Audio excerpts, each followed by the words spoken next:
HarperCollins presents A Neighbour's Guide to Murder by Louise Candlish, read by Greta Scacchi, with Kristin Atherton and Louise Candlish. Prologue. Her hands are pleasingly steady as she makes the call. Not that she is completely without nerves. In all her decades, she's never had to dial 999, and she hopes she never will again. But it's important to remain level-headed in any emergency. The last thing the authorities need is a hysterical female, especially one of a certain age. She's damned if she'll give them cause to make a stereotype of her. The line rings. She's sure she read somewhere of their commitment to answer within 10 seconds, but already they're at 10, 11, 12. Honestly, someone could be bleeding out here. Hello, emergency service operator. Finally. 15 seconds, and yet the call handler is completely unrepentant. Which service do you require? Police, please. She glances at the still, silent figure by the window, and it strikes her that she'll be interrogated about their interaction, not only by the police, but also by the media. After everything that's gone on in the building this last year, they'll all want to know how it came to this awfulness. A new voice comes on the line and asks her where she's calling from.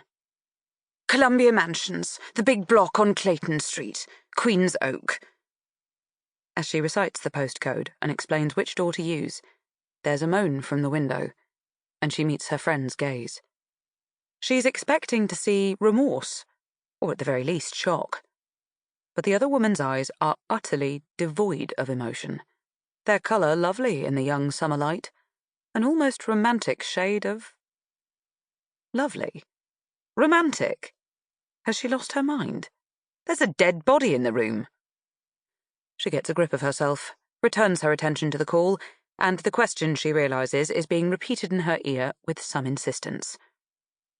What is the nature of the emergency?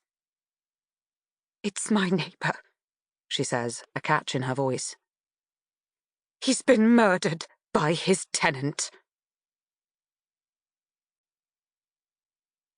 A Neighbour's Guide to Murder by Gwen Healy.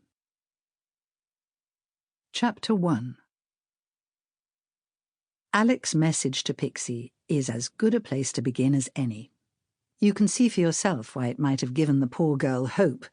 She was, after all, emotionally bruised, as well as in urgent need of a place to live. Hey, got your SOS. Room might still be free. Depends.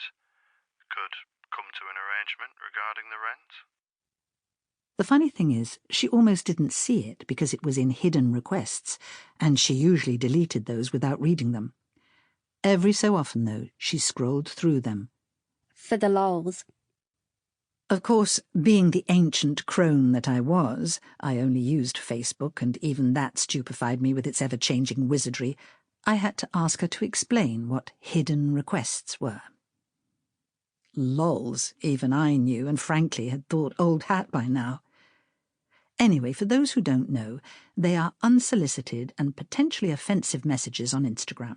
Brazen strangers professing curiosity as to one's sexy baby side, religious blessings from self-anointed priestesses, gobbledygook from malfunctioning bots.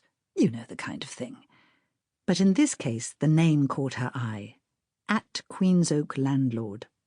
And it didn't take long to deduce that this was the man whose spare room she had recently viewed in Columbia Mansions. Alec Pedley was his name. You'll be seeing it a lot in these pages because he is the protagonist of my story, or should I say antagonist.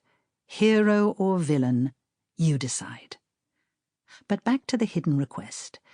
You'd have thought that his not having had a more direct way of communicating with her phone number for instance, would have been warning enough not to involve herself with him, but when I made that point to her, she disagreed.